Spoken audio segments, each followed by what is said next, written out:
कब शुरू होगी कावड़ यात्रा? जाने इतिहास, नियम और महत्व। कावड़ यात्रा हर साल की तरह इस साल भी शुरू होने वाली है। यूपी, दिल्ली और हरियाणा के कई इलाकों में इसको लेकर कई सारी तैयारियां भी शुरू हो गई हैं। आपको बता दें, भगवान शिव को खुश करने का यह पर्व मतलब कावड़ यात्रा 4 जुलाई 2023 से शुरू होने वाली है, जिसमें हरिद्वार सहित पूरी देवभूमि केसरिया रंग में नजर आने वाली है। हर साल की तरह इस साल भी हरिद्वार और ऋषिकेश में दूसरे राज्यों के कावड़ यात्री पहुंचेंगे और पवित्र गंगा जल को भरकर भगवान शिव का जलाभिषेक करेंगे। आपको बता दें, यह यात्रा प्रत्येक वर्ष होती है, लेकिन बहुत कम लोगों को यह पता है कि कावड़ यात्रा आखिर क्यों होती है, क्या है इसके पीछे का महत्व, इस कावड़ यात्रा का इतिहास क्या है, साथ ही यह यात्रा कितनी कठोर होती है, क्यों होती है कावड़ यात्रा, कावड़ का मतलब क्या होता है। कावड़ का अर्थ होता है कंधे पर जल लाकर भगवान शिव के शिवलिंग पर जलाभिषेक करने की परंपरा ही कावड़ यात्रा कहलाती है। कावड़ यात्रा के पीछे मान्यता है कि जब समुद्र मंथन के बाद निकले विषपान कर भगवान शिव ने जब विश्व की रक्षा की थी, विषपान करने से उनका कंठ नीला हो गया था। कहा जाता है इसी विष के प्रकोप को कम करने और इसके प्रभाव को ठंडा करने के लिए शिवलिंग पर जलाभिषेक किया जाता था। जलाभिषेक से प्रसन्न होकर भगवान भक्तों की सभी मनोकामनाएं पूरी करते हैं। कैसे बनती है कावड़?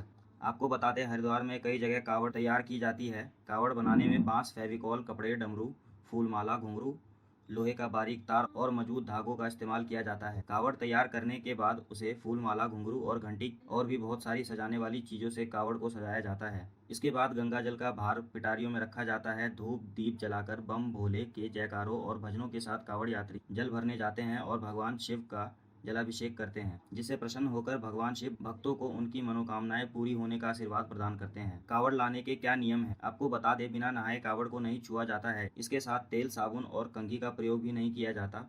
सभी कावड़ यात्री एक दूसरे को भोला या भोले कहकर बुलाते हैं। एक चीज का विशेष ध्यान रखना होता है कि किसी कारणवश कावड़ जमीन को ना छू पाए। डाक कावड़ में शरीर से उत्सर्जन तक की क्रियाएं भी बाधित होती हैं। कावड़ के प्रकार। कावड़ यात्रा कितने प्रकार की होती है? देखा जाए तो कावड़ यात्रा 4 प्रकार की होती है: सामान्य कावड़, डाक कावड़, खड़ी कावड़, डांडी कावड़। सबसे पहले होती है सामान्य कावड़। इसमें यात्री जहां चाहे वहां रुककर आराम कर सकते हैं, लेकिन इसमें भी उन्हें एक खास बात का ध्यान रखना होता है, मतलब आराम करने के दौरान कावड़ जमीन को नहीं छूनी चाहिए। इस दौरान कावड़ को स्टैंड पर रखा जा सकता है। डाक कावड़। इसमें कावड़ यात्री शिव जी के जलाभिषेक तक बगैर रुके चलते रहते हैं। वहीं इस दौरान शरीर से उत्सर्जन की क्रियाएं वर्जित होती हैं।